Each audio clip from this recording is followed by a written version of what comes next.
Can an 8-inch tablet have a full HD display, run both Windows 10 and Android 5.1 and come in at $80? Is it possible? Hi, my name's Andrew and this is the review of the Onda V80 Plus. Let's find out if it's worth $80. Let's find out if it's a buy or a don't buy.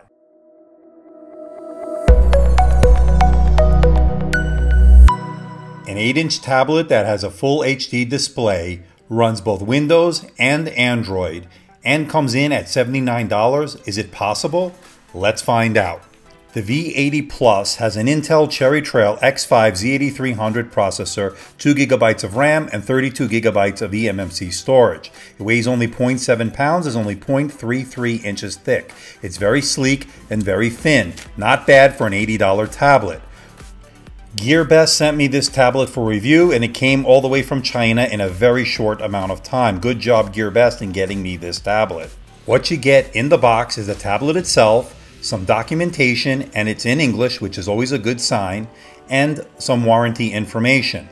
And you get your USB cable to charge the device, but you don't get the charging brick. The good news is you can find one in your house, as most people have them with their phones from yesteryear. But I wish they would have put it in the box.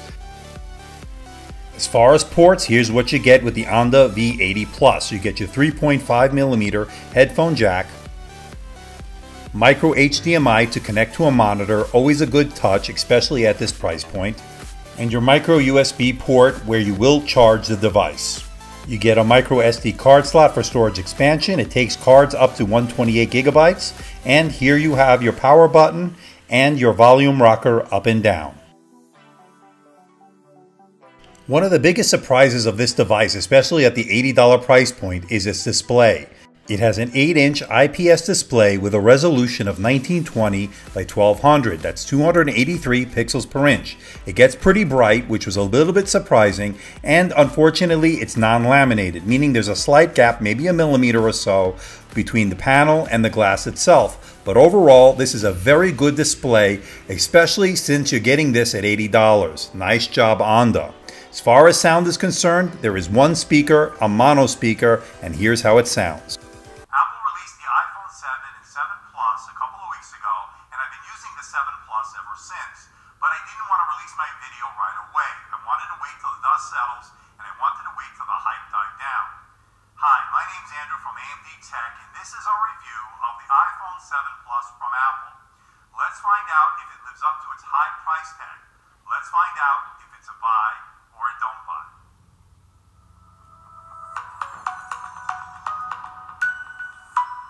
Sometimes it's better to wait till all the... Although the volume was okay on the speaker, it lacked some bass and it sounded a bit tinny. Overall, not the greatest speaker in the world. As far as the cameras are concerned, here's what you get. On the front, you get a 2-megapixel webcam, which is serviceable at best. It's okay for Skype and video conferencing when you need it in a pinch. And on the back, you get a 2-megapixel shooter, and it didn't do well in low-light situations, and the photos looked a bit grainy. But this is not a deal breaker for me because I would never be using an 8-inch tablet as a camera anyway. So overall, cameras were serviceable at best. The V80 Plus will not be a screamer in terms of performance, so don't have that expectation. In the Geekbench test, it did a 1723 on the multi-core score, pretty much as we would expect. Onda chose to use a generic NC card for the eMMC storage used on the device.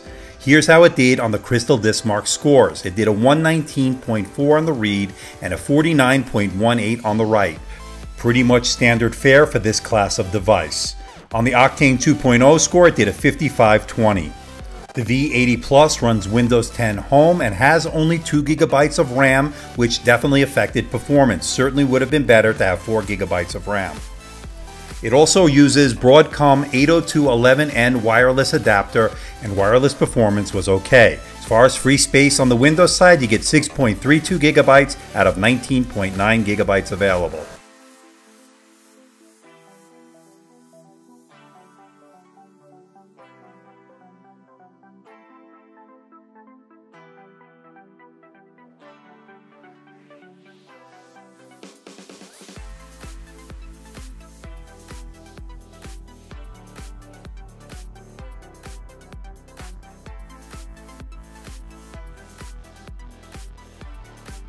As far as battery life is concerned, it was a little bit of Jekyll and Hyde. On the Windows side, it did okay with 6 hours and 12 minutes, but on the Android side, it did only 3 hours and 58 minutes. It's not optimized certainly for this kind of device.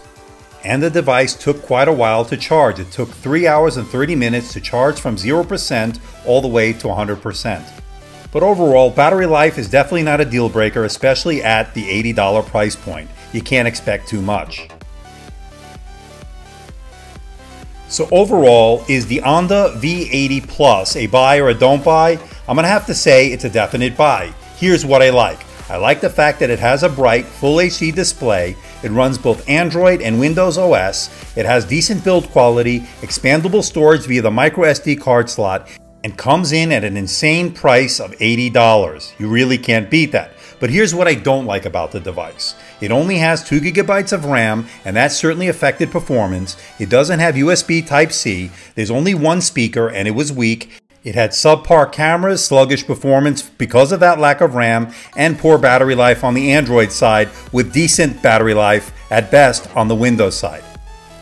But I'm going to give this a buy because of its price, nice screen, and overall great value. 2 OSs in one, how can you beat it? I'm going to give it a 7 out of 10.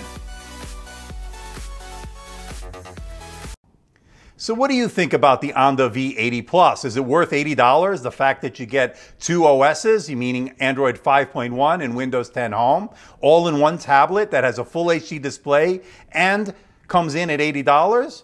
This to me is too good to be true, but it is true. It does have some flaws. You're not going to get the best performance out of the X5 Cherry Trail processor and only 2 GB of RAM, but from what I've seen, this is really a great bargain. It's great secondary tablet, something to give to the kids and not have to worry about it.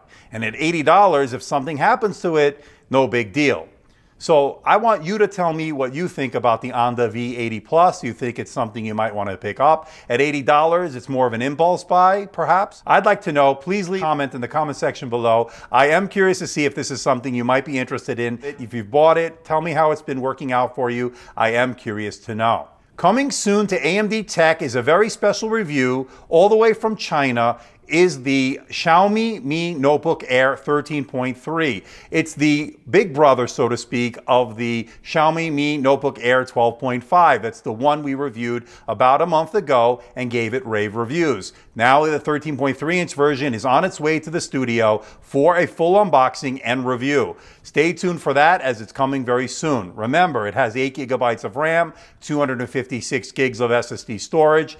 Also coming very soon is the 4th installment of the Is It Still Worth It series, where we take a look back at devices and gadgets released over the past year or so, see how well it's held up over time, see if it's still relevant today, and more importantly, has there been a significant price drop? Up next is the Lenovo Mix 700. It's a 2-in-1 Surface Pro competitor that we unboxed about 6 months ago and gave it a good review. And I'm curious to see how well it's held up over time. Well, I'll let you know. Tune in to find out when the Is It Still Worth It Volume 4 is posted. So stay tuned for that. So please hit the like button, please subscribe, please share this video. Don't forget to leave a comment in the comment section below. Let me know how I'm doing. Let me know if there's a device out there you think I should review. I will do my best to try to make that happen.